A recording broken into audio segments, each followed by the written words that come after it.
Hello, everybody, and welcome to the 100th episode of Goalloungetv. And tonight, this is a special evening. We've got Nick Stothard, the King of the North, also super excited for many other reasons, and we will be touching on that. We've then got at the bottom Moses Sisela. We know his team hasn't played in a while, so he is making an appearance. Had they lost, we do know he would have been absent.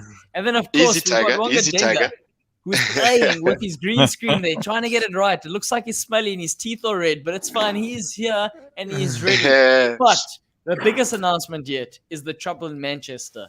Yes, we know Ole is not playing Ronaldo. And yes, it seems like when you go to the bush, the internet connection doesn't always work. So Selo is trying to work on technical difficulties. But tonight is our 100th episode. Gentlemen, let's hear some noise. Hey! Yeah. I've even got a beer tonight. Yeah, but Nick's not celebrating because it's 100. You've got plenty of reasons to celebrate, yeah. Plenty billions to celebrate, yeah. Billions. It's like, yeah, I'm just celebrating because, yeah, it's 100. Meanwhile, the man's wearing, the rumor is he's not going to need green screen. His curtains are going to be green. His walls are going to be green. Everything's going to be green. Saudi back room there by Nick. Yes. Shout out to that. Yes. You're officially the biggest club in this group. How does that feel? And that's my man. That's my mate, Otts. Yes. See, he's commenting on the YouTube. Is it YouTube? Yeah. Fellow Newcastle fan. Commenter. So yeah. We You're growing, gentlemen. No. We used to watch actually. So he's one of the ones before. Spanish, Nick. Sorry, Nick. Sorry, we're going to give you a little shout out, a proper introduction. But hang on, guys. Louis Murray is speaking Portuguese. He's saying boa noite. He's bringing out the Portuguese for the 100th episode. I love it. And also, Pooms, 100 episodes. Yes, man, Pooms. I think he's made a good, 97 appearances. Let's give him a round of applause. Wonga, you shout out. Come on, Wonga. He's back to being the smallest club anyway. Exactly, that's the thing. That's the problem. Gentlemen, also it gets better. For the 100th episode, we got a new viewer. His name's Johan Vermeulen. Gentlemen, just give a shout out to Johan. Johan, thank you. What's up, Johan? Johan, what's happening, guys? All right, we don't know what's happening with Selo. He's still trying. You know, like Manchester, always going to be trying. But the good thing is he has the means. Do you want to open up with anything before we kick on our normal agenda? Do you want to say anything to the people online? There's an elephant in this room today. In my view, big one. The big boss is in the room now. The chairman, the president, gonna sit on sit like a chairman there. The crown prince of Saudi Arabia.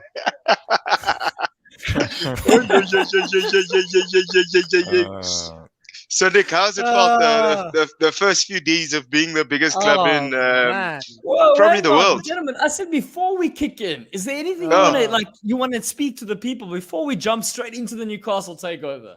Do you don't want to say anything? Well, making it to 100 episodes. Wonga's been quiet. He's really thinking hard about this. I think it's been a hard, like Wonga, I've also felt it's been a hard 100 shows, especially because our teams are so poor. So, we haven't had many moments when we can come on here and, pretty much come here and be happy. But yeah, Wonga, I'm sorry, bro. I'm leaving you behind now. I think for me, bro. You know, funny thing you say that, Nick. Wait. We need somebody to support him. It's now officially Newcastle have the richest owners. Then second is Man City or PSG. And then third, technically speaking, is Arsenal. They do have one of the wealthier owners. Just putting that out there. But anyway, as you were. They're not. Oh, they're number 3. But on the list, they're number 3. Seriously, it's in terms of the owner's wealth. I think owner's that's wealth. what you're comparing. Yeah, owner's wealth. So whether or not they're willing to spend the money is a different story. But ours are willing, Wonga, and yours aren't. So Sam says, yours are busy buying players like Pepe boy and Ben White boy. I don't even. We'll take your best players, Wonga. Aubameyang, come. Smith Rowe, come. Give the youngsters a chance. Don't make these jokes, James. Don't make those jokes. I think they might be coming after Salah too, and I think that's probable. Just putting that out. Wonga, anything you want to say? Definitely. No, man. I just like Nick said, it's been tough. personally for me. But I mean, look, it is a thing. It isn't. I do enjoy it. And it's nice. I mean, having other guys. I mean, not even on the show itself. I mean, even on the Discord channel, all that stuff that we share together. I think we're growing a community slowly, and it's a nice thing. I mean, it's never been done before. I've never been part of such a thing, and I just look forward to seeing where it takes us. Shout out to that, man. That's 100%. I echo that sentiment as well. Like, it's been an awesome 100 shows so far. I think it's been lovely interacting with everybody watching. Sorry, Musa. I know you're also going to get touching because that was not the angle I was briefing Wonga before the show, but it was meaningful nonetheless. So thank you, Wonga. But Musa, I mean, we do 100 episodes. I think you've made less than half. So also don't get too excited. You need to improve up your game. All that matters is I'm on here as much as possible, and it's been lovely to interact with everybody. Even the comments and the views that everybody's been sharing, it's been deeply insightful from my perspective to hear everybody's views, and it's been exciting to do this with you also. I've been very, very happy to be part of this team, and I see we have another big team player in the back there, Newcastle joining the fray. So for the next 100, I just wish Wanga the best of luck. He's got us to rely on. You've got a shoulder to cry on every week. We'll be celebrating, and we'll share our celebrations with you, champ. Don't worry, you're with us in mind and in spirit. So. Yeah, I think you touched on it, Wonga and Musa, but like I think, Claudio, this has been your dream, creating a community. We've only just started, 100 is a big number, but it's actually small in comparison to what this is actually going to become.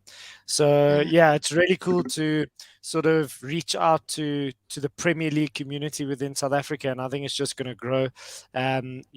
People relate to us, we relate to them, and it's just good to talk about the best league in the world. And I'm one of the big dogs now, so I'm pretty chuffed. Listen. A few months ago, I was talking about potentially not being on the show and having to support a team like Brentford. Yep. But now, a couple of months later, I've cried about this. You guys sort of don't really respond. You guys just sort of nod your heads and ask shame, poor Newcastle, and then we swiftly move on to one of your teams that's doing well. And I'm actually proud of what I used to say, and I stand by it. And now I'm here sitting very proud, very, very proud. Let's be honest, though. I mean, you do. First of all, I like that you mentioned it is my dream. So the community is coming together. I mean, the guys like Sam, like Pums, Louis coming in, bringing Johan, go Liverpool. You're my man, Johan. I like you. You need to show up more. The fact that this is growing, we do have a community. This is what Goal Lounge is. And we want people to feel like they can have the chat with us. And more openly, you can join our Discord channel and have further chats. So thank you for doing that. So I like that. You mentioned dream, Nick. Dream. Yeah. Yes, this is a dream coming true. Thank you, gentlemen, for helping me make this happen, and to everyone else who's online making this happen. But nonetheless, Newcastle time. You mentioned it was said. It's been said. You're right. We've been forced to listen to you. We just know you've got good knowledge of the game. And talking about Newcastle, let's be honest, Wonga, you can even put up your hand. It's been tiring listening to Arsenal. To Newcastle. And Arsenal. But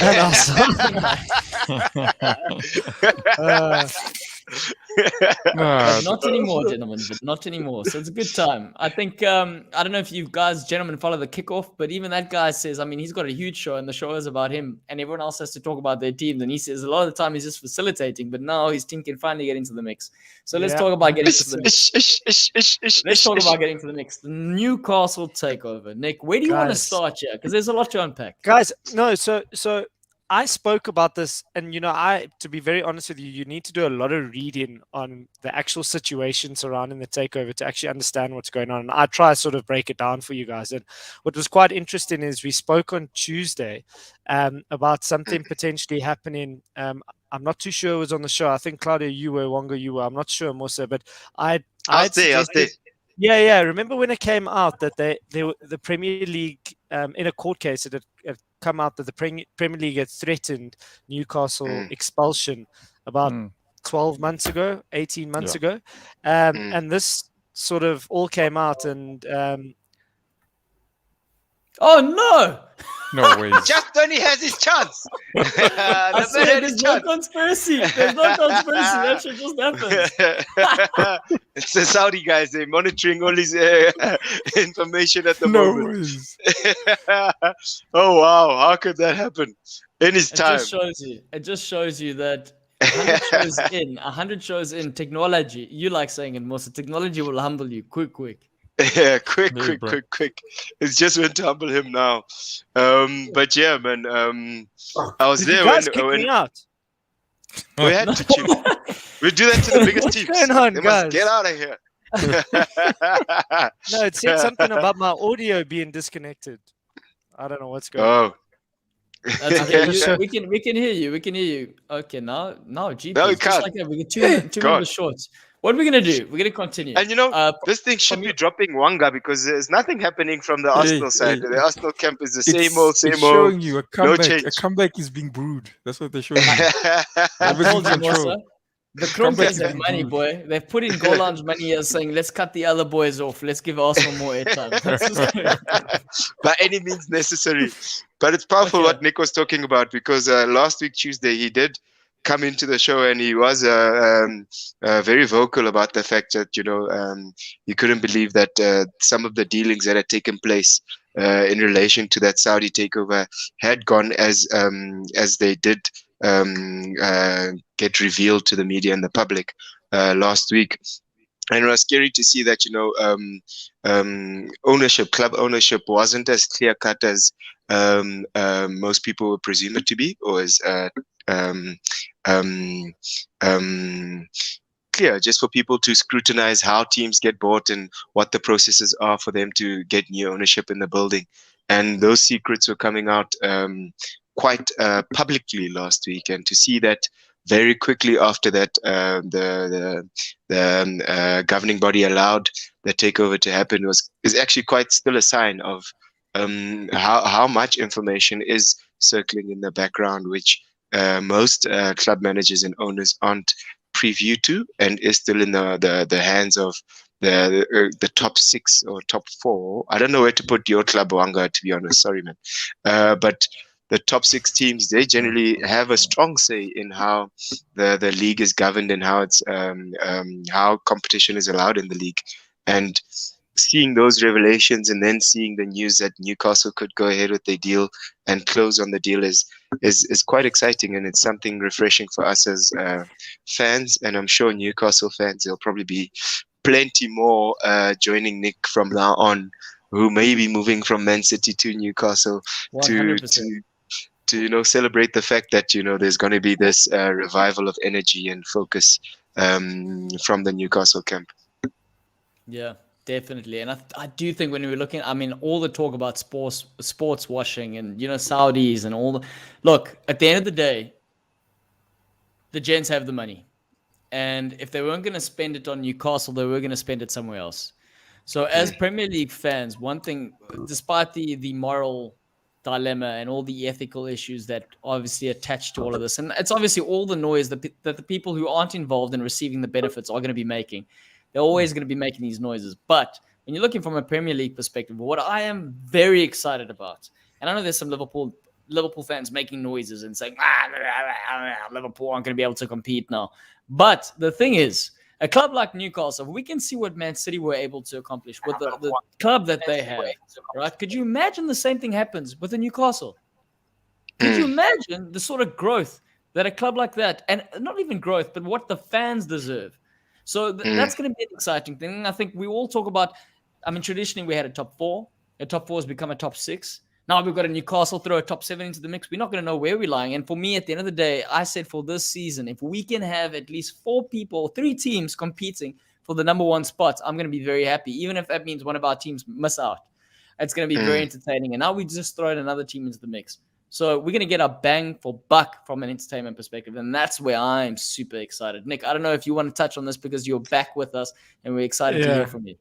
Yeah, I think I'm naturally ecstatic. And I think from my point of view, there is a lot, there's a lot of haters out there. But, if you just look at, I'm not not needing to justify it, but if I did have to justify what the Saudis are involved in, you guys can just do a quick Google search, and they're involved in sport. F1, they're the biggest funders of F1. Saudi Aramco. Disney, Apple, Twitter, Facebook. So like your day-to-day lives, when you next time you catch an Uber, then if you're against the Newcastle takeover, you shouldn't be catching an Uber. So in hindsight, I think if it was going to, a Liverpool, a Man United, an Arsenal, I don't think those fans would be too upset. So from my side, I'm just excited to have our club back. They want to pump money into the team, help the city grow, develop the city, and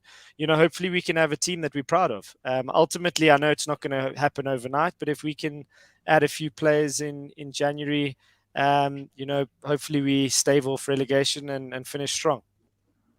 Do you think Steve Bruce will be the guy making the nod for the new players that are coming into the club? No chance. I was hoping that he was gone before. I was hoping he was gone before Sunday. That looks unlikely at the moment. No, Nick, if they did that, they would have cut him on 999 Premier League appearances as a manager. So I think give him 1,000th. And then I think from my perspective, I don't think he deserves it, but I do think what is good about the situation is they are sort of looking at this properly. They're not they're not rushing anything. I think this takeover was approved without them even knowing that it was going to be approved. They were going to a court case, and then I think Premier League didn't want to be caught with their pants down, so they said, okay, cool, you can have your takeover. So I think plans that they put on ice a year ago, which from what we're finding out now was Rafa Benitez to come back. I think that changes everything now. They're looking at getting a football director in, which will be, from what I'm understanding, Louis Campos, who was last at Lille. He was at Monaco when Monaco He's at Sevilla now. Hey, you back? Someone's got a voice. From what I understand, he's out of contract, if I'm not mistaken. He's out of contract in Sevilla, but he's a mastermind. Sevilla, Lille, Monaco, the whole Monaco revolution with Bernardo Silva, Fabinho, Bakayoko, Mbappe, Martial. Even before that's the guy who brought all those guys together to. And then the other name is that I can't pronounce his name. He was at Red Bull Leipzig. Ragnick, Ralph Ragnick. He's apparently for the director. But they're also considering the Dortmund coach as well. Who's also Lucien Favre. Yeah. No, the other one. He's he took over end of last season. He's the Croatian gentleman, Tsetsek or something like that. I don't even know. There's so many names. I get so dizzy. The interim manager. Yeah.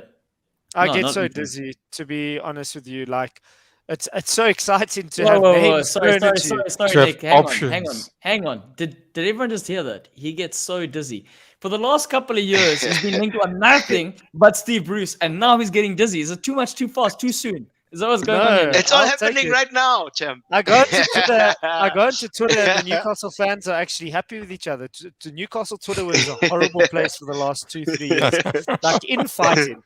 But we only infighting because we hate our manager and we hate Mike Ashley. So, I mean, listen, the list is a great list. I think with the money that we have, we should go big. I don't think why should we settle for a Graham Potter? What's your big? But what's your big boy? I think Conte would be fabulous. Like I've heard that he's in and then he was out, and then I heard that it was potentially back on. I know he likes his teams already oven baked before he starts to take over. So I'm not too sure if that would be an option. I would love, I know it's a bit out there, but I would love a Zidane. Like, guys, listen to you. Hey, Zizou. There was a rumor that Peter Musamani might go there. No.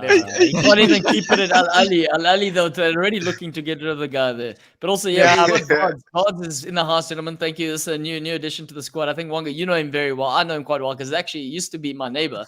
So, Vard, thanks for joining us. He's saying, shout out. They're trying to do it the Villa way. And I find this very interesting because how are we including Villa in this conversation? Nick, are they really trying to do it the Villa way? I know, like trying to build up, trying to get the team going, the club back. Yeah. Listen, I have no doubt. I think the way that we should be doing it, I have no doubt that's more than likely the way in January will be to buy players that are potentially high-level players that are not playing at their clubs. So I think like Celo and I spoke about it the other day.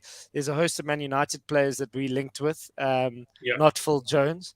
I think a Jesse Lingard would be a good fit. I think Martial's one of them. Cavani's one of them, but I doubt he would come. Van Halden would be a good option. But you know, you've got a Cavani at the end of his career. You know, maybe he wants to make a packet to send back home to his country. You never know; he might just come, but he can't play every game. And then, I mean, you go down the list. You know, you've got guys at Chelsea that are not playing. You got guys at Arsenal that we can take because we'll be better than them. I would take a Dele Alli.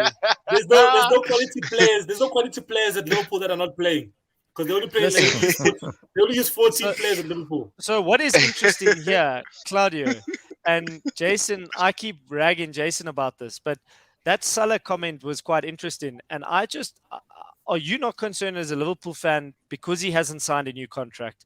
So now here's what's going to happen. I'm not concerned because I know how Liverpool do their dealings. I think someone commented, I'm not sure if it was Mosso or I can't remember who it was. Look, Salah isn't staying at Liverpool. It's done.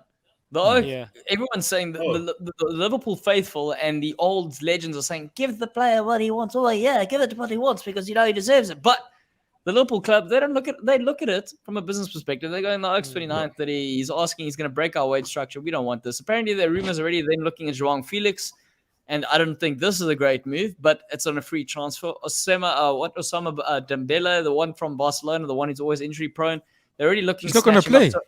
He's not going to play. But the point is, the conversation is that's already happening. So they're saying the conversation with Salah, it's already stalled, and that's why I'm saying I'm looking at Newcastle, a Saudi-owned club. You telling me they're not going to give this guy what he wants? Yeah. Go to and then they're going to say, let's give it to Salah, and then say, Salah, listen, we're not just going to give you money. We're actually going to build a squad around you. And they're going to be like, oh. But also, I just want to say this quickly. Something to be said about Amanda Stavely. Because when I first read... My first daughter's name's going to be Amanda. Amanda, well, there we go. Sorted. Love it. Okay, before I talk about Amanda, Wonga, you're getting called out here. Do you have a voice? What's going on here? Has Goalloungetv suppressed you? Have we ever pressed you here on the show? What's going on? It's hot. What is it to say? My team is, you can see already Nick's made a jump and a half. I don't think anyone can jump that high in the league. Yes, and it's our ladies. I mean, look at your options. Jeez, look at your options. Us, we can't even, I mean, they don't even, no one's even worried about the history of the club. They're going to see, okay, look, these guys can put so-and-so in. And I mean, look, the money can talk. My team, our night is worrying. It is a bit concerning. We can. We'll give you 150 million, Jason. That's just, the difference. We will do it. Nick, you have found your voice, sir. Now you can. You just dishing things out. Options like Zidane coming up. Woo. Nice. Being a big team. When they change the managers, when they change the manager and they bring in, let's say, 2 or 3 quality players, they're going to start disrupting a lot of teams. Because obviously no one was really expecting this to happen this year. It's going to start disrupting a lot of teams.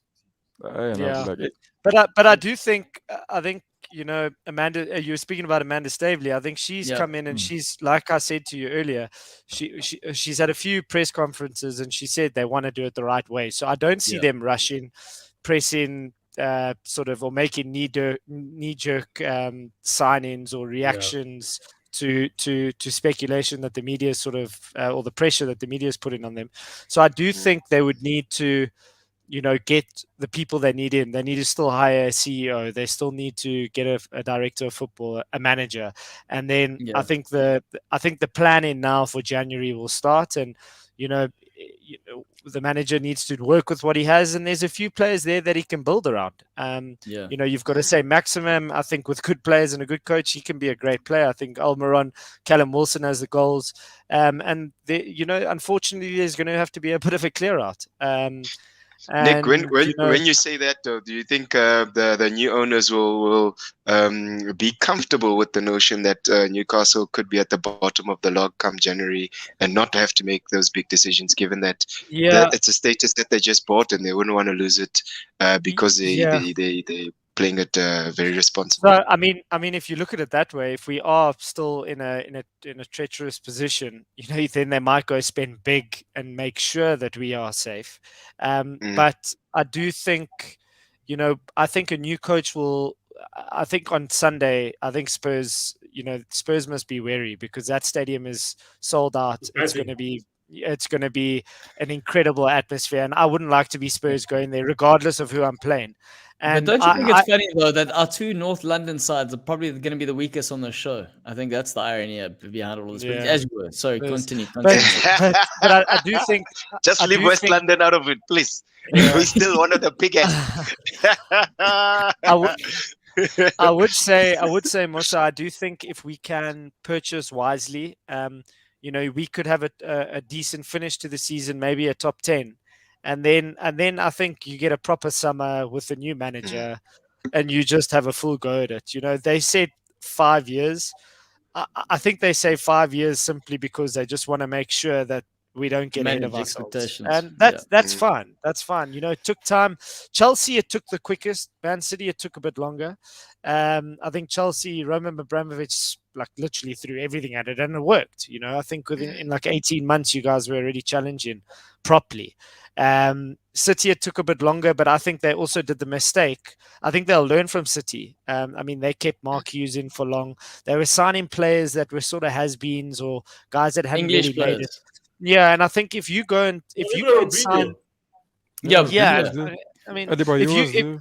you go and look at players that are proven Premier League quality that can fit in a certain system with a proper direction, and football's evolved since then, guys. That was 2008. We've got football now in 2021. You've got directors of football that work with a philosophy. You've got managers that are forward thinking. The game has evolved, and I do think things move a lot quicker. PSG's takeover also, that elevated them very quickly, So, listen, it's not a given recipe that we will be one of the best, but at least I won't have to worry about, not being a member of the show anymore, and maybe competing in Europe again could be a possibility. And that was a real possibility. So I just want to touch on, before we move on from this, I want to touch on the Amanda Stavely thing. So the conversation was, and I know obviously she'd land up with Newcastle, the second choice. We know the first choice is Liverpool because she watched the Newcastle Liverpool game and she actually wanted Liverpool, and she approached FSG and they said no. So she was like, Newcastle, it's going to be. But what I actually want to say is, it's been 4 years. Discussion. Yes, that's why we wanted to touch back on Amanda. It's a family club. Family club has to go back to his roots. We include everyone there, Musa. But what I want to say is, it's been 4 years of her trying to get this done, and we might not have seen everything. So whatever is going to happen, you can trust that it's been thought of. You can trust that, Nick's already spoken about learning from a Man City and learning from others. So there's going to be a lessons learned. And I don't think she's going to be rushing into anything. She's already talking about assessing where they're at before they make these decisions. And I think that's a wise move. So that's very good. Also, Pum's saying, watch Coutinho playing for Newcastle in January. January might be too soon. Maybe end of the season. That's a huge possibility. Also, this is an open question to everyone. Sam's saying, if Liverpool lose Salah, it will always, I suppose he's not saying it, this is a statement rather, it will be a huge loss. Let's accept it. A loss which shall probably push them back. Yeah. Do you gentlemen agree with this? Yeah. It depends. Depends how they replace him. That's the question. Yeah, it depends on the replacement because he has so many goals for you and assists. So the goals are gone. One, will you be able to currently, replace that with what you have? I don't think so. I don't know. I think of the fact that Liverpool had Suarez and they moved past Suarez and they could still win a Premier League and a Champions League after Suarez left. I think Suarez is probably one of their greatest strikers in the last decade. You know what I mean? Yeah, and they moved past Suarez. And then Coutinho left, one of their greatest number 10's creative forces. That guy was hot when he left Liverpool. 142 million pounds. They moved past that. 2 players we probably thought they could never replace, and they got a Mohamed Salah from Roma. We're like, this guy was at Chelsea. He didn't really do that well, and he did well. So I think that, guys, if they get the right replacement in terms of mindset of a player, it all depends on mindset of a player. You can obviously, he can do well. I think anyone can probably do well in a club system. It's all about mindset. But I think you need maybe not. They'll win the Premier League again, like quickly as soon as like that player comes in, but they will still be thereabouts in top 4. I think Stella says it right. You need to find the right sort of player to play for Liverpool. Claudio, you'll know you can't just play for Liverpool. Liverpool, it's a different type of club. So you need to find that special type of mold to fit into, yes, a system with a manager, but also a player that can, burden the jersey of or carry the burden of the jersey that he wears, because it's not it's you've got a hectic fan base behind you, and some players shrink in those situations, so it might be tough to replace, but they've done it in the past, like Silo says, so why not? But I guess it's also dependent on the horizon. The horizon that the team that you're looking at their success to come back, because if you're looking and you lose Salah in January or end of the year, then for Liverpool to go out and say they're going to compete for the top spot in the Premier League and compete for Champions League next season might be a very, very soon. I think they'd probably need to take another season or 2 to get everything sorted with all the other players, and then form some chemistry to get those type of accolades, given the competition will be up from all the other clubs. As we've seen this season so far, there are already more clubs competing for the top spot. If they are to lose their best players, it's very difficult to see them competing at the same level this current season. I think that horizon, it will hurt Liverpool quite significantly at this point in time. If you're looking 2-3 years down the line, potentially there's a case for Liverpool, but then again, there'll be a good case for Man United, for Chelsea, for Newcastle, for Man City, all the other big teams that have been improving over the past couple of seasons will continue to do so. But guys, please look at the comments. Big teams. Guys, look at the comments. Louis saying they're gonna wait another 30 years. And Johan is also saying the same thing. 30 years. No, the horizon. Johan is saying 50 years is too long. He's saying he's being polite. What he's actually saying is Louis Murray is on crack cocaine. He's actually what he's saying. No, but guys, football's a funny thing, guys. Football's a funny thing. Look at my team, guys. We won a title about 8 years ago, 7-8 years ago. You know what I mean? It's tough, guys. You know what I mean? Chelsea had to wait 50 years, guys. You know what I mean? It was a funny thing. And it's only getting tougher. It's not like should we put money on the teams are running away with it at this point in time. It's only getting tougher, and with guys like Newcastle getting money, that throws another big team into the bag. Where yes, they might need a season or 2 to get it right, but after that season or 2, boys are going to be there, dog. They're going to be one of the biggest teams in the UK, and then look for European football. Whereas if Liverpool do lose a Salah, it's very difficult to say they'll bounce right back. Newcastle to win the league before Man United. What's the odds of that? If Ole's still there, most definitely. Yes. If Ole is still there. Hey, man, don't you want to take Ole? Take Ole, man. No, I don't want Ole. No, I don't want Ole. I would have taken Ole last week Tuesday, but not anymore. Things are different now. Jason saying, as long as Ole's at the wheel, Man United are in good hands. I agree. Also, shout out, hold the phone. We've got a new viewer here, Patrick, Mr.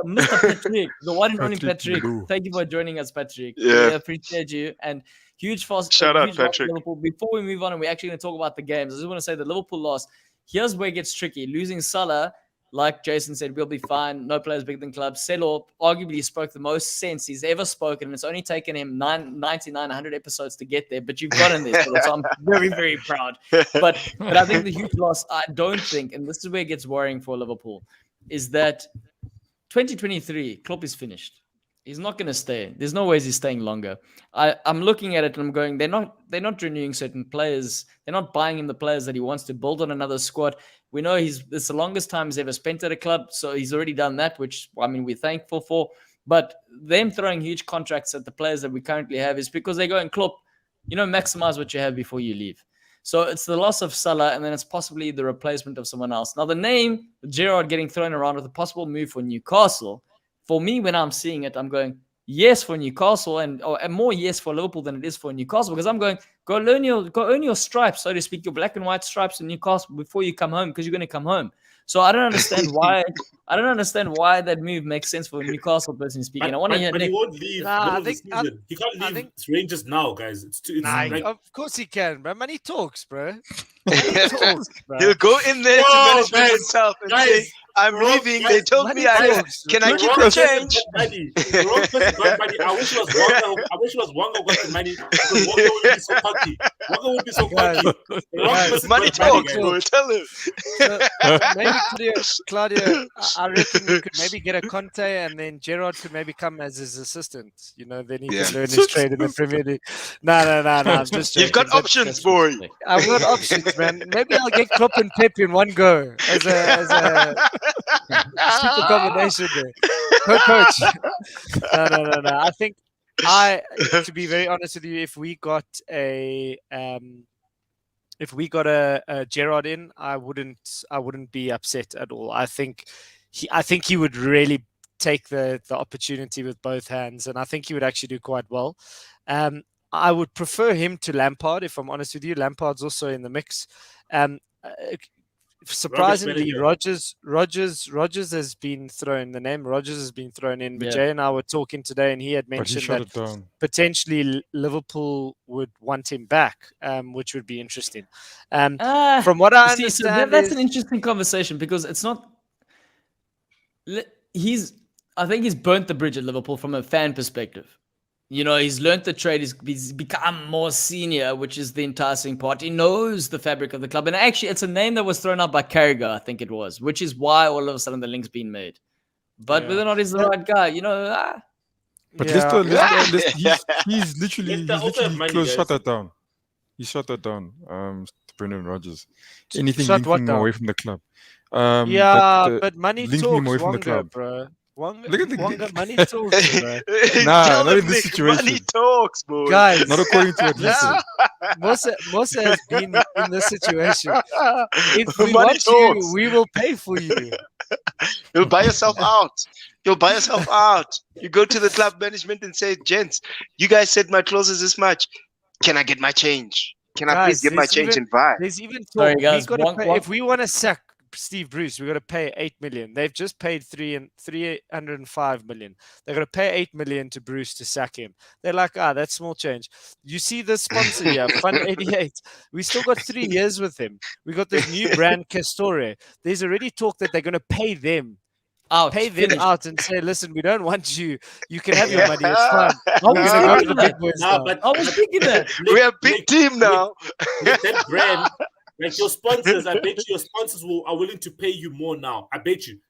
Yeah, most definitely. We'll probably say we'll double whatever we're paying. Yeah. That kid sponsor will say as well, we'll pay double. Yeah, but so the problem is the PIF are also owners of a company called Aramco, which is, I think, oil, if I'm not mistaken. Saudi Aramco, biggest company in the world. So do you think Fun88 can compete with them? Not a chance. Not a chance.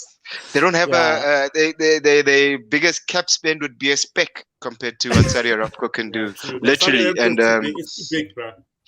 And they do it across various sports as well, right? They do come in where they do become the major player in terms of their endorsements and their sponsorships. They don't come in to be like one of the sponsors. They come in to actually say, okay, can we lift the entire league? Can we lift the entire sport? And that's the beautiful thing about Newcastle, the way it looks. Yeah, it's gonna literally be that. The way it looks, you guys are gonna be making all our teams look like dwarfs, even with our you call us big clubs right now with very good owners and rich owners, but those owners are dwarfs compared to the ownership that you have now, and it's going to be really significant. You're going to have the pick of the litter in terms of the upcoming talent, the current talent, the structures, the facilities. Everything's going to change, and it's going to only be good times going forward for Newcastle. I think yeah, even in that sense, I mean, I think we'll also be able to see what the limits to what a team can do, because I think yes, Newcastle have all the money, but you can only be as good as, I mean, your team is, as good as your players are and as good as your managers. Looking at it, even now, if they had to, I mean, you know, getting a player is not as easy as come here. You know, I mean, the guy is got to be, he obviously wants to, obviously, let's say the money is good. He'll think about coming. Is it the place that he'd want to stay? It's all these factors that you have to put into place. It's not going to be as simple as picking whoever you want, you know. But maybe time will tell. But I just think, yeah, you're only going to get a certain amount of good players, and yeah, Newcastle probably win in that spread now. But with the other teams as well, they'll still have a say in that, I think. Yeah, 100%. And that's why, like, some teams like Man City or PSG would be a very good example, where players knew that, you know, look, if I do sign for a PSG, I'm actually going to live in Paris. I'm going to be in around that global city where it's like it's quite a vibe. It's something nice to look forward to. Yeah, it's up north. It's like they're a little bit distant. But unlike Paris, obviously you can live in Paris. It's lovely. You can have croissants and things like that. But Newcastle, the weather's going to be shit. But the fans, if you're decent enough, they're going to support the living hell out of you. But better yet, you're playing in the Premier League. And the Premier League is going to put you on the map. And that's the difference. That's what, you go to PSG to walk the league for what? Yeah, apparently he's getting tired there. He's getting tired already. He's not happy. Gini Wijnaldum, not happy. He's been paid 4 or 5 times. No. Gini Wijnaldum is different. Gini Wijnaldum, he's being benched because there are better midfielders than Gini Wijnaldum at PSG. It's just better? Yeah, is it better than Gini? Marco Verratti. Marco Verratti is one of the best. Marco Verratti is top 5 midfielders in the world. Marco Verratti, you all know. Guys, but you know, Musa, we'll just take them all. We'll take all of them at first. Just wholesale, no? Just take them all.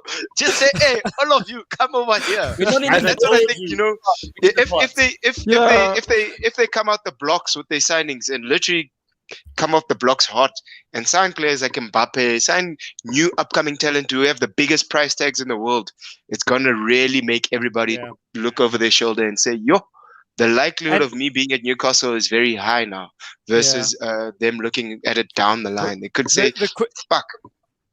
But I think Claudio, you had said this, the Premier League is obviously the pinnacle of football for any footballer in the world. But I think also for Newcastle, who haven't won anything since 1969. Imagine you part of that group that actually goes and does that for those fans. You guys have seen those fans. Like, they will literally idolize those. They'll literally knight them in Newcastle, if you can even. It's that hectic. I can see Saint being like Newcastle's most important player for the next 5 years. 100%. But I do think what's important to note here is I was listening to Talk Sport the other day, and they were actually saying that Newcastle can spend up to £1 billion within the first 18 months, simply because Mike Ashley ran the club to make a profit. So we weren't in debt when he sold the club. So I don't know how the numbers work, but from what I understand is there's a certain amount of money that you can go into debt for. So what's quite nice about that? What's quite nice about that is that's a solid foundation. And if you got to take what PSG owners spending 106, this is if you're going to compare the situation, what PSG spent on Mbappe coming to the club, Neymar coming to the club, that is change for the Saudis. So if they wanted Mbappe, they would say 250 mil. Is that fair? We can step it up. We can step it up. We'll add another mil there. Because you're not small boys. Because you're not small lads here. We're big not bad people. There's an extra 5 mil, maybe 10, 25. But even but what I was saying that, like you see, Jason says, let's take it easy. Yeah, I get that money talks, you know. But what I'm saying is, at the end of the day, like the players got to play together. You're not gonna be guaranteed. Last year you saw PSG squad and they still didn't win the league, you know. Yes, I'm not saying definitely. If Newcastle have the money to buy the right players, bound to win one league. You're bound to win one league at least. But it's not going to be, like I say, it's not going to be as straightforward as Guys, just getting all the players. You've seen your teams win a trophy in your lifetime. You've seen them lift the trophy. That's all I want to see. Even if it's a League Cup, guys. With this money, if we can get a League Cup, and now I can dream more. Maybe I'll win the FIFA World Club Cup as well. Get used to dreaming, champ. Get used to dreaming. Your dreams can come true now. You thought he was gonna celebrate for England. It didn't happen. Oh, he's celebrating with England there. Oh man. No, and that's the beauty of it, right? It's gonna bring that paradigm in where you can see, like, first of all, they have to get that manager sorted so that the players that they do sign come into an environment which is conducive to good football being displayed. Then after that, boy, the players are gonna flock left, right, and center. They are controlled by Asians. They have they even now, like, to be honest, Cristiano Ronaldo, there was serious talk of him going to Man City, and that's a guy who made his name at Man United and grew up through the ranks there, knows the system well, knows the city well, and has a love story with the fans. But if the contract is saying, dog, it's not with Man United, it's with Man City, the arch rival, the player is just an instrument of his skills and his talents. He'll have to go. He'll have to go to where it's called. He's fortunate to have people like Sir Alex Ferguson. Oh, not actually he's fortunate. Man United are fortunate to have people like Sir Alex Ferguson very close to him, and still have an opportunity to speak in his ear. But if it weren't for people like Alex Ferguson there, you could have been watching Cristiano Ronaldo in a Man City top. And I think we should not take that lightly. Players will literally go to their club management and say, dog, there's people that have put money on my contract here. I have to pay myself out. I have to leave. And they'll leave. They're also there to make bread and butter for their family, for their well-being. It'll be an opportunity in the English Premier League. It's very little downside for a player to go to Newcastle right now with the kind of forward thinking they're going to have at the club. Yeah. And I think that's valid. But gentlemen, on that note, yeah, big cloud boy, welcome. This is 100 episodes, and this is unprecedented scenes. We have spoken 47 minutes about Newcastle. Obviously, I've managed to wrangle Liverpool in the conversation somehow. So let's talk about Newcastle. Whatever fixture Newcastle has this weekend, we just go to the predictions. Yeah, well, they're playing Spurs. They're playing Spurs. Maybe that's why Match is also not here. He's also hiding there. But okay, gents, let's. That's what I wanted to ask you. Do we maybe just give predictions for the rest of the fixtures, or do we still want to talk about those fixtures? Celo, I mean, we're starting with the Leicester Man United game. Let's do the old school way of doing predictions. We do the Wonga summary included in the result. Okay.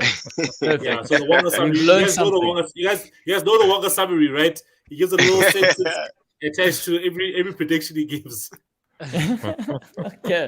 Let's go ahead, Celo. First game we're going to be talking about is Leicester versus Man United. What do you feel? What do you think? And then let's hear that prediction. And then followed by Mr. Nick, followed by Wonga, followed by Mosa, ending by me there. All right. Okay, perfect. It's a tough fixture. Harry Maguire and Rafael Varane won't be available for this game, so we're gonna see Eric Bailly and Victor Lindelof playing together for this game. Phil Jones. Phil Jones. Hey guys, if I see Phil Jones, I can't be seeing Phil Jones, guys. I would hate seeing Phil Jones, guys. That's such a rubbish player. But let's put Phil Jones on the bench. Is that okay? Yeah, that's fine. He makes the bench for the first time in 18 months or something, you know? I think we can put him on the bench. But it'll be a tough game. It's at Leicester. Man United has a good away record, so we won't lose. But I definitely see a 1-1 result. I think there's a lot of big games coming up. You know, we're facing Liverpool next weekend. And then obviously after that, there's still Chelsea, Spurs, and the likes to come. Yeah. So let's see what Ole can do. But I think it's got a draw written over it, all over it, because we can't keep a clean sheet with our best 11 or best centre-back partnership. But also, Fred is playing tonight, so he's only going to get back to the He's going to come in late. He's going to arrive Friday evening. so that might help. So let's see who he decides to play. But I would like him to play Pogba and Matic together. But let's see what happens. Yeah. Do you think Cristiano will this time start, or you think another one is on the cards? Where the boy must rest. Nah, he'll start. No, Cristiano will start because Cavani is also in Uruguay right now. So that's the two main centre forwards we use. So and Ronaldo scored in the week, I think. Yeah. On the weekend. That means nothing to Ole. It means absolutely nothing to Ole. It means nothing, man. Like Pogba had a great game in the Nations League. You'll play him left wing or put him on the bench. Like, doesn't mean anything. You know, I think right back. Ole is mismanaging the squad. So, but I reckon a 1-1. Yes, Leicester hasn't been great this season. A 1-1. Yeah. You saying your team's gonna draw? Yeah, bro. You must be honest sometimes, bro. Just sometimes. No, I don't think he's being honest. I don't think he's being honest. I think he's trying to spare some blushes here. I think that's what's going on. Nick, let's hear that. What do you think, I mean, after drawing 1-0 winner to Man United. After drawing, Man United like to do this. They drop points and then they end up coming and smashing the next team. The next week or in this case 2 weeks. But yeah, I do think Leicester haven't had the greatest start, so I do think they are going to probably see this as an opportunity to get 3 points. So yeah, I'm going to go with a Vardy winner, 1-0. Yeah, man. Look, I also agree. If I was Vardy right now and Iheanacho looking at that defense of Man United, I know even with its best four, it could leak goals. If it doesn't have its best four, I'm thinking, I'm going to run at these lads all day. De Gea has to be on his top form, top ace performance to be able to stop me out. So I think players like Iheanacho and Vardy will definitely come to the party and probably give Leicester a 2-1 win. Vardy's going to have a party. Vardy party. Yeah. Vardy party. Vardy party. Wonga Denga, let's hear it. Where you at, Wonga? I don't know, like what Nick is saying. Leicester are hungry for a win. It looks like I'm looking here. I'm just making sure I'm not wrong here, but it looks like Leicester have only won against Wolves. And that was their first game in the season. Yeah, and they haven't won since, and they've conceded 12. I think only scored 5. Yeah. They're sitting on the bottom half of the table. Not a place they're familiar with. In the recent success that they've had, it's not going to be an easy one for Man United. And again, Man United should be taking this game despite Leicester's best performance. The players that Man United have. But again, you'll say if Ole makes the wrong decisions, it can put them off, But they have, for me, from looking at the two teams, Man United have what it takes to beat a current form Leicester, and they should win this game. And I don't think it would be, it's not straightforward, but I'd give it I would say Man United to take it 2-1 in the end. Yeah. So I you know what, Wonga, I agree with you. I think it's going to be a 2-1 victory Man United, only because I think Ole's had the international break to think about what he did, and I'm sure Ferguson phoned him saying, "Listen, oi mate, what were you thinking putting Ronaldo there on the bench?" No, that's definitely. I think he's not going to make the same mistake, and I think Ronaldo at the end of the day is going to be the difference. So a 2-1 victory there to Man United, in my opinion, my humble opinion. And now the Giant Killers, Brentford versus Chelsea. Amosa, I want to hear this. What do you think is going to happen here? Brentford. We said, gents, I've spoken about Brentford. What? Draw? They beat Wonga. They beat just Arsenal. like Nick said. They got to money talks. Yeah, money talks. So they've been doing their money ball predictions and data analytics and what to get their players in and make sure they can beat the other smaller teams. What do you call Brentford again, guys? On the show? Brentford, the startup. The startup team. So they're going to meet a well-established monopoly type of team now, which, yes, there are a few injuries that we have to be concerned about as well going into this game.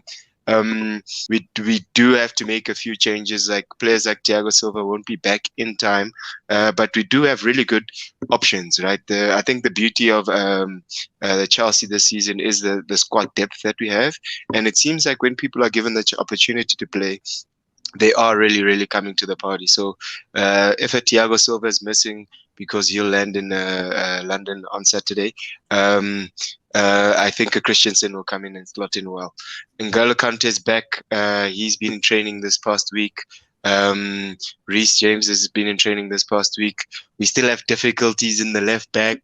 Both our players, Chilwell and Alonso, have been looking very, very good for club and country. So that's something to consider going forward as well for the manager.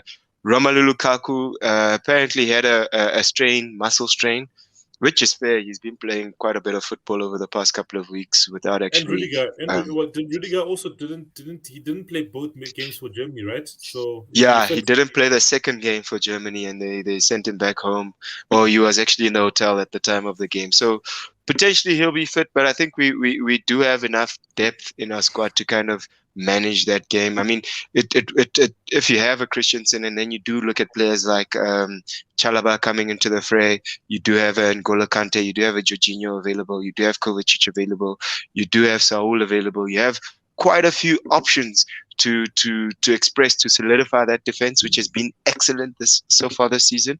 I think we'll manage to positionally do well, and then attacking we'll have more options, right? We'll have players like Timo Werner, who seems to be coming to good form with club. He scored before he left, and he scored for the country as well. We have Kai Havertz, we have Ziyech, all available. So yeah, man, Mount is in the fray as well. So we have really good options, Nick. So you're going to be talking like this sometime in the near future, right, Nick, where you're going to have depth and quality squads in your. So you mentioned players there. That's a flex there. Flexing. You mentioning players there that we might just steal off you, Christensen. You have a problem with one of the left backs, I'll just take one of them. It's fine. We'll just pay for them. Problem off your shoulders. Making a joke, Nick. But the truth is, Chelsea will then. I mean, Chelsea, they've got a second squad that's capable of being good enough to be the first team, and you will look at Newcastle going, this left back isn't getting game time at Chelsea. Let's just give them 20% more, and they'll be our first team player to begin with. So that is, and they'll be fully capable. Yeah, and they'll be fully capable players to actually pull the team out of like a relegation battle into the middle half of this season, and then next season, 2 seasons down the line, they'll be able to compete, to challenge. And it's very exciting for you at this point in time. But I'm going to keep my players for now.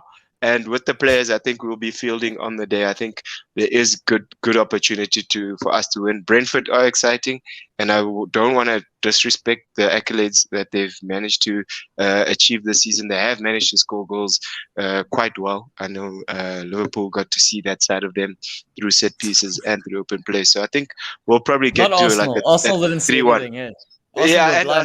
But Arsenal is a small team, and I'm talking about big teams.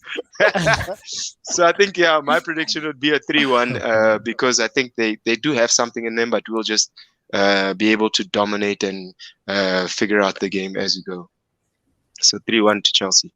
Celo, what do you think there? Yeah, no, I think it'll be an interesting game. I think we must not underestimate the startup team. The startup team has shown Liverpool that they can score 3 goals. They've shown Arsenal score 2 goals against them, and I think they are here to stay. I think they the Leeds United of last season and the Sheffield United of 2 seasons ago. That's Brentford this season. So be careful of the startup team. So I think the startup team will actually get a draw in this game. A draw. Hey, come on, man. Come on. You said Leicester would beat them. But I think, that's why. I think. What's go? Solo draw. 1-1. Yeah. I see a lot of goals in this game because they tend to score in every game they play. But I do see Chelsea winning. I think it's going to be tricky going away. It's also a derby, so I think the fans will be up for it. A new type of derby for both sets of fans. So it will be, I think the atmosphere will be electric, and I think they're an entertaining team. You know, they remind me of like the Newcastle of '95. You know, they don't mind losing 3-2, but as long as they play good football, you know. But I think that's my prediction. I think they'll lose. I think they'll put up a fight, but I think they'll lose 3-2. I think they will score goals and make it a little bit tricky for Chelsea. Okay, but now it's time for our Brentford expert there, Wonga. You've suffered at the hands of Brentford. Let's hear what you have to say. And you haven't. I conceded 3 goals. You haven't suffered. Come on. We were respectable. And Wonga, let's hear it. Yeah. Look, I think. Arsenal performance was flipping dismal against Brentford, but yeah, not to take away that those guys will give a fight. The one thing, I mean, I'll be realistic about Chelsea. They've only conceded 3 goals this season, and if you do watch the defense play, you can see it's sort of that defense that can take you to win the league in the season. Those guys, you can see it. They don't want to concede. They'll throw everything. You can actually see the passion and I mean the purpose that they're playing for when you're watching players like, I mean, Rudiger looks like a different player. I mean, he's gonna hack anything that gets close to the box, you know. But and they've got gents, just on that Rudiger thing. Sorry to Wonga, and you can answer because you are speaking right now. But Rudiger, it seems to me that he's playing for a contract somewhere else. Personally speaking, because his contract's up at the end of the season. He still hasn't renewed one. And my opinion is no. All of a Didn't he sudden I'm renew seeing it this player, actually? and I'm like, he's Haven't they shown him an an offer for like £11 million a season? This next offer. I think they gave him an offer. He's playing for a contract. Sorry, Wonga, as you were. No, At which other club, dog? Newcastle.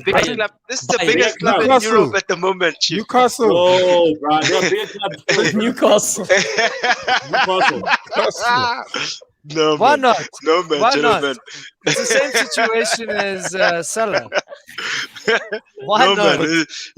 He's got silverware in his cabinet right now. He's literally just come off the back of winning Champions League Yeah, with so these he lads. can so he's got the silverware. Now he must go win with another team. Doesn't need to do it again with your team. No, man, gentlemen. I think, and there's also that youngster as well that you guys have at the back. So I forgot his name. I think he scored in your guys' last game. Yeah, Chalobah. He can come in and slot in very well. He's also done that. But I mean, the thing is, those guys, they play with a purpose. So, I mean, realistically, Brentford are going to come against now a Chelsea that have seen what they can do against Arsenal. They saw that they put 3 goals against Liverpool.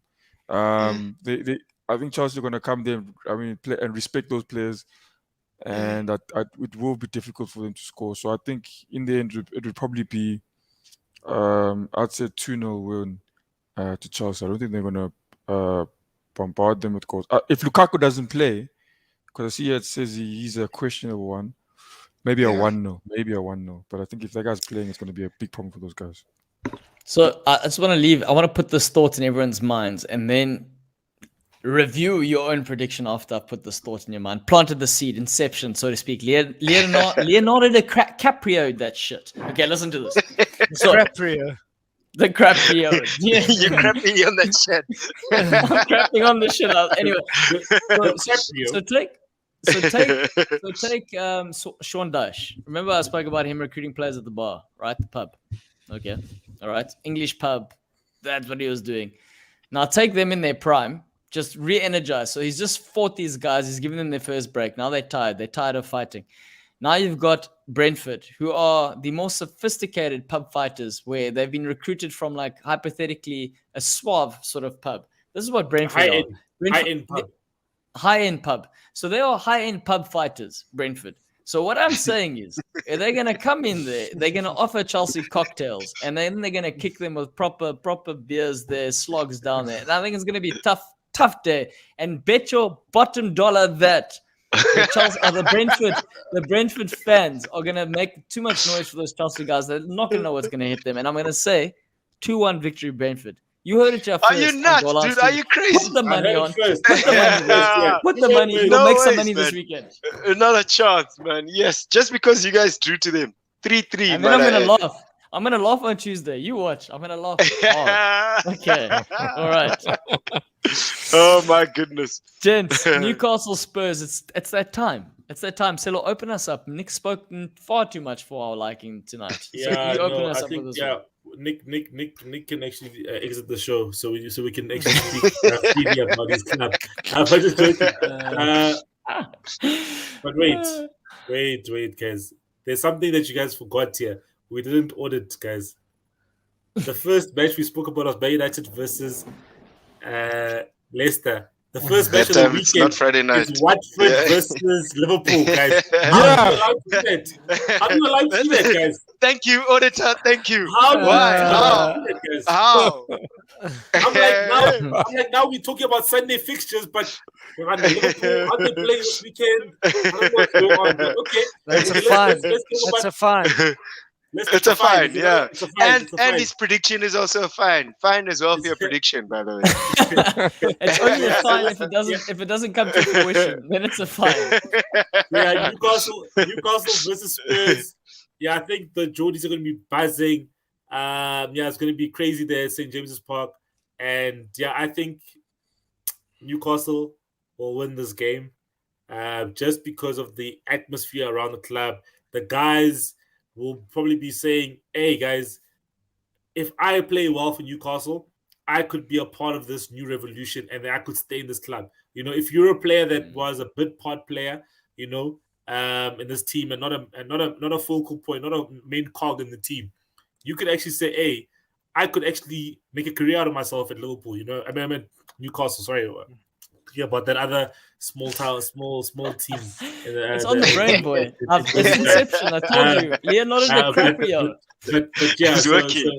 So I think Nick is going to be a very happy man on Sunday evening, and Matt will be a very sad man. 2-1 to Newcastle. I think. Thank you, Selo. Let me start by thanking you.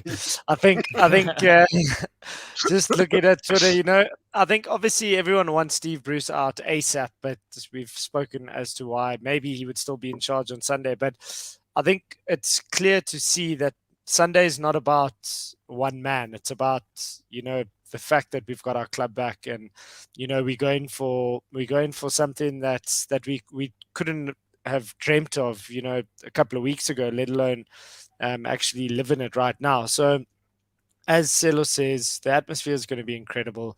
And I think you're right. You know, if those players want to have a chance of being part of something special, you know, they're going to have to play. And I think there's a great opportunity to play against the Spurs that haven't really convinced me this season. And we've got Callum Wilson back. St. Maximum is always a treat to watch. And I think we'll be winning this game 3-1. Callum Wilson brace and St. Maximum with a nice little dance at the end to get the fans happy. So yeah, 3-1 win. Gentlemen, Pums, sorry, Mosa. We got Pums also yeah. pulling in an audit. Sunday lunchtime kickoff must come first. Okay. Yeah. That's not how my lunch works. My lunch is later in the evening. You know, we have siesta first, and then we watch the games. Sorry, Mosa. Then he eats on Saturday before he eats on Friday.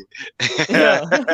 So I understand the stadium will be buzzing, fans will be electric. There is going to be a lot of energy around the stadium, but on the field, there's going to be very little change. From a Newcastle perspective, it's still the same manager, still the same players. Yes, you'll have Callum Wilson back, but they are going to be going up against Tottenham, which have to bounce back as soon as possible to kind of salvage the rest of their season, given the great start they had. And they do have really high pedigree players on their field, which can use that same electricity and that same energy to give themselves a push in the back of their performance on the day. So I do think, yeah, it is a little bit too soon to expect any changes on the field from Newcastle, and that's something which I think Newcastle has to consider deeply going into the January transfer. They may have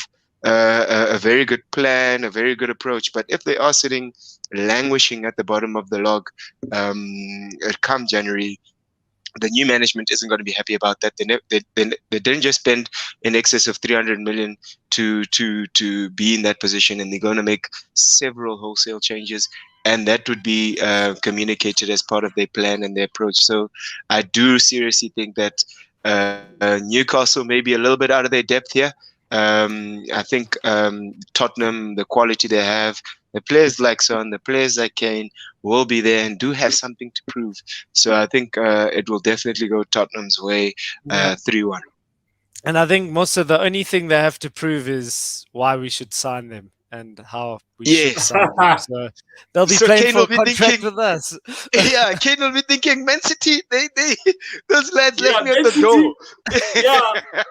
Abu Dhabi, Saudi Arabia, Saudi Arabia. It's gone. So it's literally those type of dynamics. And I don't see any significant change within the Newcastle camp over the past week where they said, okay, now because we've got new ownership, maybe the match bonuses are increased, but I don't think it's enough for them to justify a solid performance against the Tottenham. Can we please tell Pums to take it easy on me? I thought he'd be happy for me, man. Come on, Pums. No, but Before the money. But wait, but Pums isn't wrong here because there's already this backdoor conversations. You know, it's that one kid at school who got the hot date, and now all the other ones are jealous, and now they're all whispering, trying to like bring that person down, and that's currently what's happening. So I think Pums is onto something there. Wanga, what do you think is going to happen in this game? Look, I mean, Newcastle haven't won a game since the beginning of the season. It's a long time, yo. Hang on. Even Everybody Arsenal hear this have won. man? He's toad. Even Everyone's Arsenal. everyone's and then Wanga's like, no, Newcastle haven't won one. This is really taking a knock on you, eh? Listen, I think Wanga will bring you back down to earth, guys. He'll just quickly Quick. you know, say, guys, the Quickly. facts. Make you They haven't won a game realize this season. it's been tough times. Before you forget. Before you forget, you haven't won a game. Actually. Yeah, I don't think. I mean, I would like Newcastle. I would like Newcastle to beat Tottenham. But look, the guys haven't. Like I said, they haven't won a game this season. They've been clapped in some. They've drawn some. I mean, but now they're playing. Like you guys said, it's a different situation now, and like it can work against them. It can work against them. It can work for them. Oh, They're playing now they're playing now at the home stadium against you'd say a decent squad. You've got new management. There's a new vibe going around. It could help them, but I think I don't think, realistically looking at it, I don't think it'll be enough to beat Tottenham. I think at the end of the day, it might just, let's say, to make it more respectable, to make it a 1-0 win. Instead of being clapped.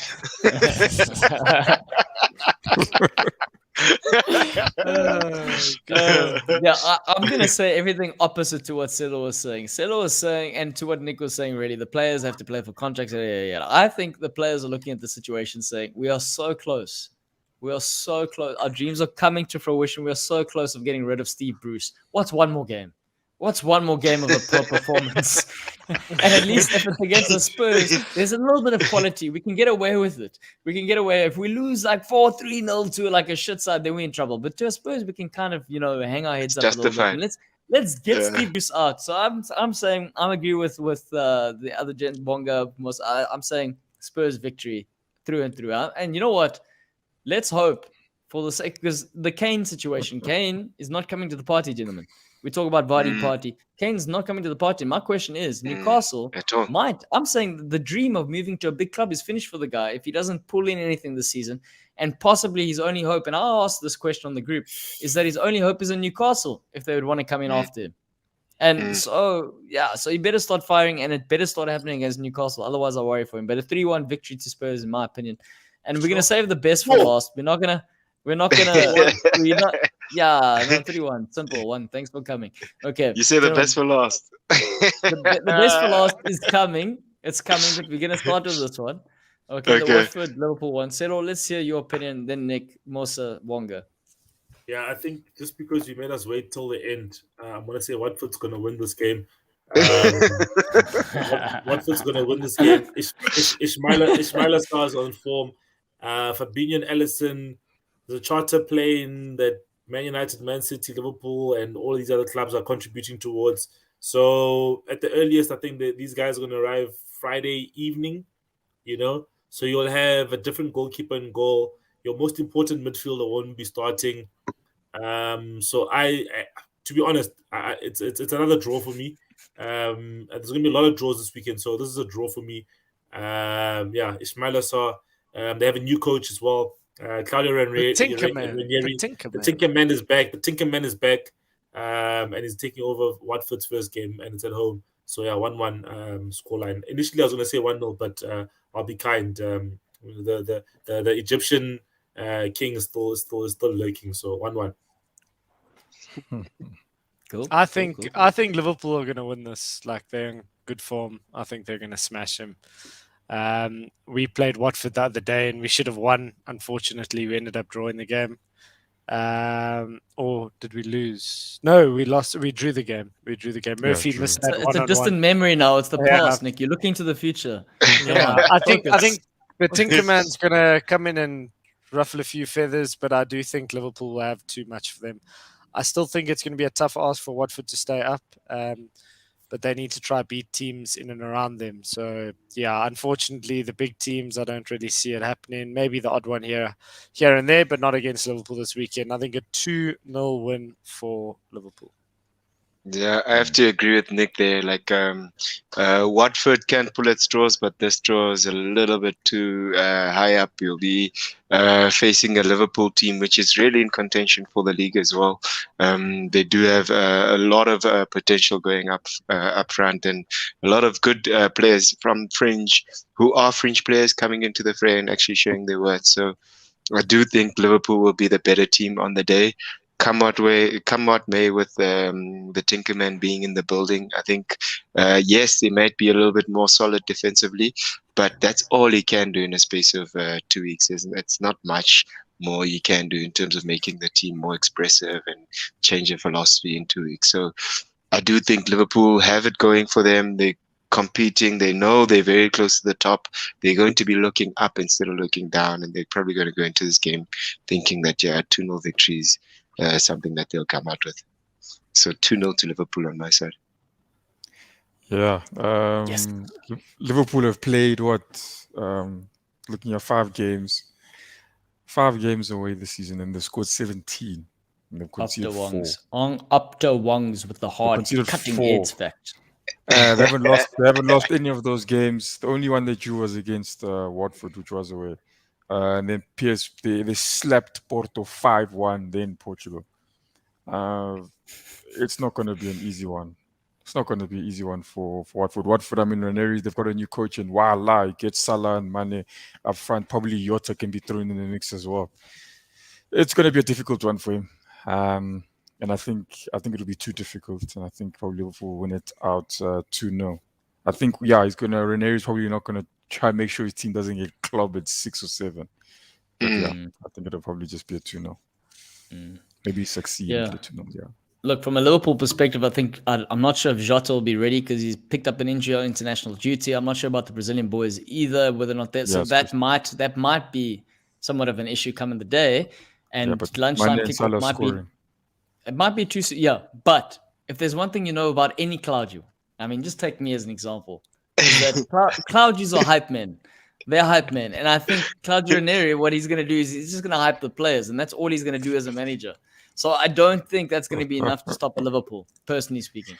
So I am going to say 2-0 victory to Liverpool. That's what I'm going to say. And just in case you wondered whether or not this is methodically worked out by me or was just thought of on the fly, I mean, I'll let you think about whether or not which option it is.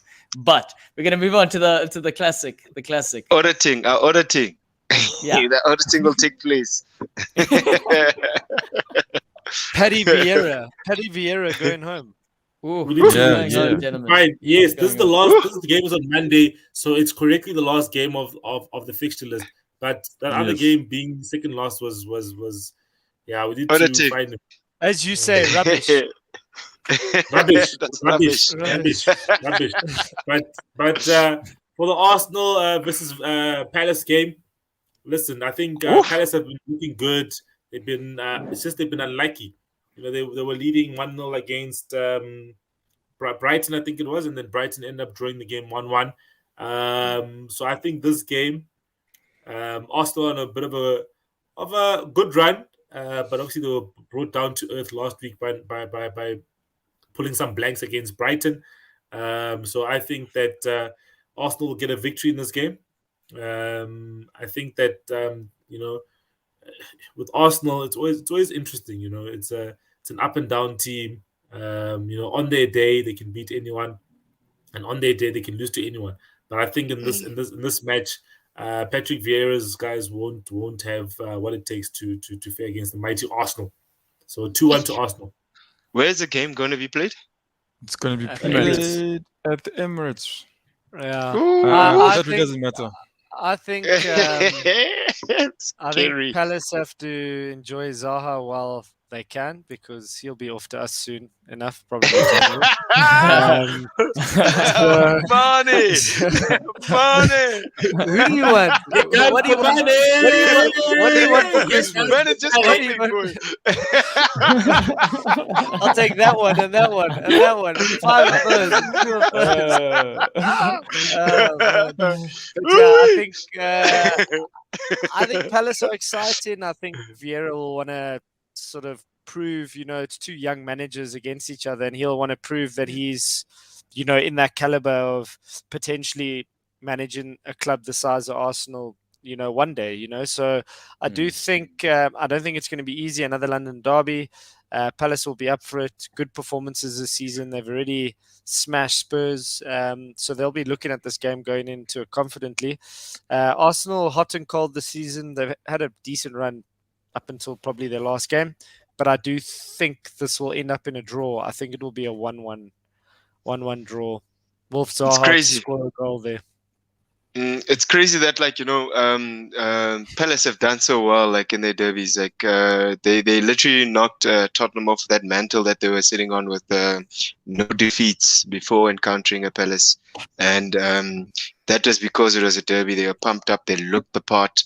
They are improving as well. Every game that you watch them playing now, they look like they're having more opportunities than their opponents. It's just they're not converting them very well all the time. And I think that is something which Arsenal might have to consider very, very deeply going into this game. From an Arsenal perspective, I do see how the young boys are coming to the party, but there has to be a lot more, dog. There has to be a lot more which comes to the party and gets the results for them. Yes, the past run has been very strong. I think it's been 4 games of strength where they've managed to eke out results. 5, my mistake. 5 out of 7. No, man. Considered 1. Is it 5 out of 7 that they've had? Isn't it 4, dog? 4 out of 7 that they've. 3, 4, 5, and then Brentford is 6, and they've conceded 1. Okay. So we've got we're gonna have a new intro for the show. We're gonna say Optawanga for every time. No, that's because we're taking care of the small teams here. We take care of small teams in this thing. The big teams are looking down on the small teams and pulling them up. But I think it's going to be tough times for Arsenal again. Derby. The boys have to come to the party and show their mantle. I think Vieira is getting a very offensive approach with the Palace makeup. They are looking to score a little bit more goals, and that's quite exciting to watch as a fan and as a generalist from my side. So I do think it's going to be quite tricky for Arsenal going into this. That being said, I do think Arsenal will be able to eke out a result and maybe get a 1-1 result on the day. This guy, there's no respect in what this guy is saying. Yeah, down there. People are down there. Arsenal. I even see that Sky Sports. They're like, what should the league look like? Top. They were looking at the 6 or 7 teams, and Arsenal wasn't there. They put Brentford there. Come on. No, but how can you expect to feature? Come on, well? no. Listen. I'll say it now. You're going to see against Crystal Palace now. Again, Vieira. He's like you said, he's going offensive. But everyone knows this. You can't go offensive and then leave your back door open. Arsenal will score. Arsenal, like I've told you now, they've scored ever since changing the defense. They've only conceded 1 goal. We conceded 5, 2 against Brentford, and then 5 against Man City. Until Arteta said, and then Arteta decided to say, "Oh yeah, you know what? I think we too open at the back." And then they changed things. They changed those guys, and now I think we're doing well. I don't think even and they changed the goalkeeper. Please mention that part. And the change you didn't like. Defense. What he didn't like said is defense the goalkeeper. Yes. Arsenal fans. That's another topic. Anyways, but nonetheless, they did the business, and I don't think even Crystal Palace, they've scored against teams. If they score against us, it'll probably be 1 goal. But I think the fact that they're going to be open as well, Arsenal will know this, and I think that'll work into our favor. Just like Tottenham, I don't think they'll be gaping like Tottenham was. But I think they will be open. I think Arsenal will be able to put in more goals than Crystal Palace. So I say a 3-1 even to Arsenal. And you've got everyone available. Okay. All right. Well, that's a confident. You need to back your team. Like what's his name said on the show on Monday there, Silo. If you're not going to be the hype man of your own team, who's going to hype your team? Pro Pelani said it, yeah. You need to hype your team up. If you don't hype it up, who's going to hype it up, right?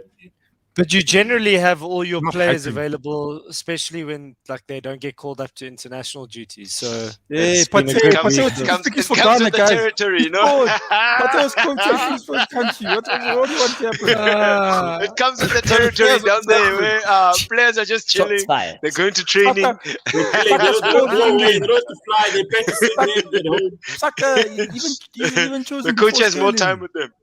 Come on, guys. Saka's scoring. Saka's doing the business for England. They're relying on that guy. He's scoring. Come on. Don't disrespect my guys. You mean Saka's going to be wearing a Newcastle shirt? Saka's going to be sometime soon, bro. You know, Willock. You know what's funny about Willock's contract? I'm curious to see what happens with Willock's contract, because remember he had that clause about playing Champions League. What's going to happen? I'm just curious about that. Anyway, going back to the Arsenal game, I think the tricky situation is you got a Patrick Vieira eyeing up. He's going to be on that touchline, and we know he's significantly taller than Arteta. I think he might be, actually. We don't know that. Definitely. He is. So he's going to be on that touchline. I don't know his height, but he is definitely taller. But he's going to be on that touchline, and he's going to be as tall as me. Yeah. That's tall. Big feet there. He's got big feet. So what I'm going to say is, and maybe something else. I don't know. Said, okay, maybe tell our viewers. Anyway, test a lot. Test. he's gonna be sitting. he's gonna be on that side. He's gonna be on that side, and he's gonna be eyeing up Arteta up and down, and he's gonna be saying, "This fraud got a job that I'm capable of getting. I'm gonna show this guy something."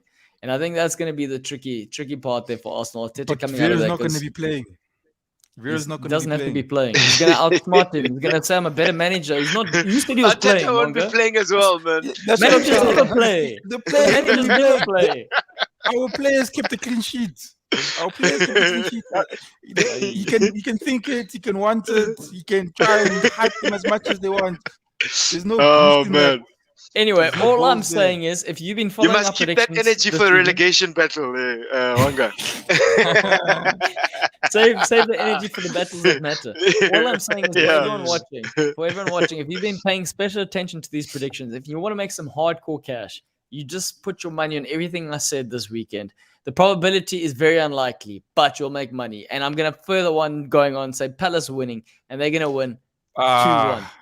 The most unlikely prediction is your Chelsea prediction, because that was hogwash. Just to put it up. Money. You're going to see. That's going to come to fruition. All right, gentlemen. On that note, it's been the 100th episode. We've come to the end of that episode. Final thoughts before we move on, or before we say anything else. Actually, that is the final thoughts. You see, 100 episodes, we still don't get this right. Anyway, Selo, let's hear it. Nick, hear it. Mosa, hear it. Wanga Dinga.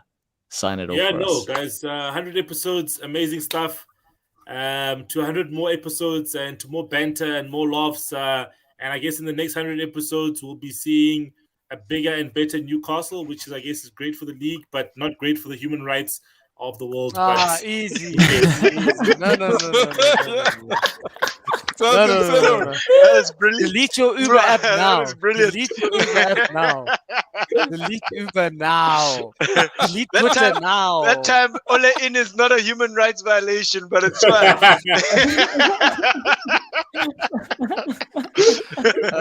Man.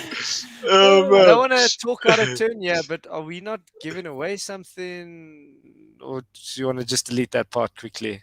No, that's Tuesday. Nick, you don't pay attention. You're sleeping. You're too distracted. But it's important, Claudio. He's got money. He's throwing money around now. He's Yeah, I can buy the shirts for you guys.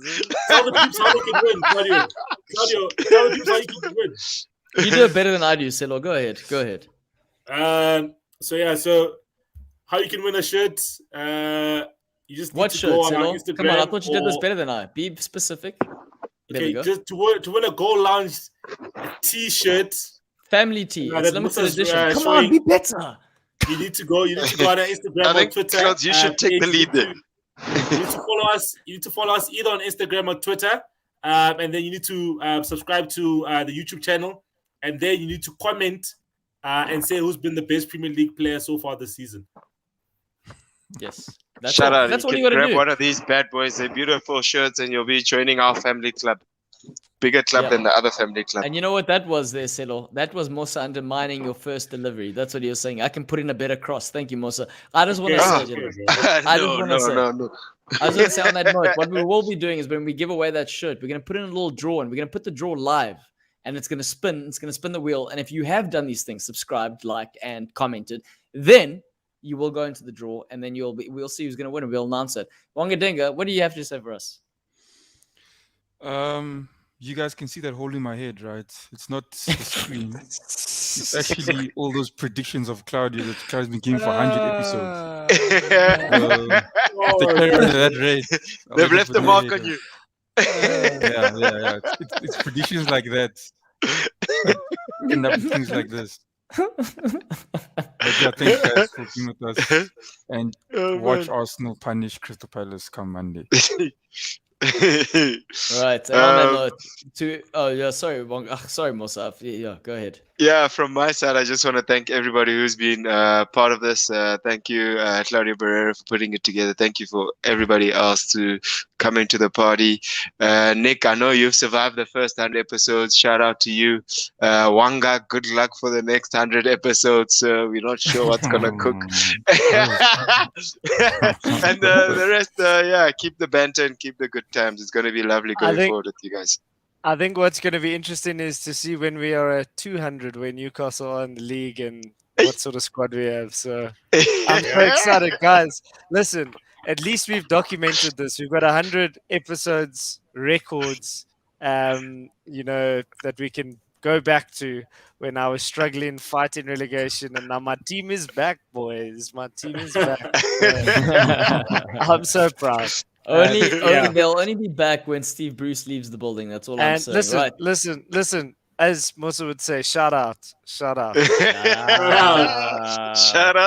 right. Gentlemen, to the newbies, we want to say thank you. We really appreciate you. We want to see you back. To the regulars, we love you. And we want to keep having you here because you make the show. So thank you very much. And on that note, you know how to end the show off. 3, 2, 1. Stop it. Wanga, was that the Newcastle in the building now. Stop it.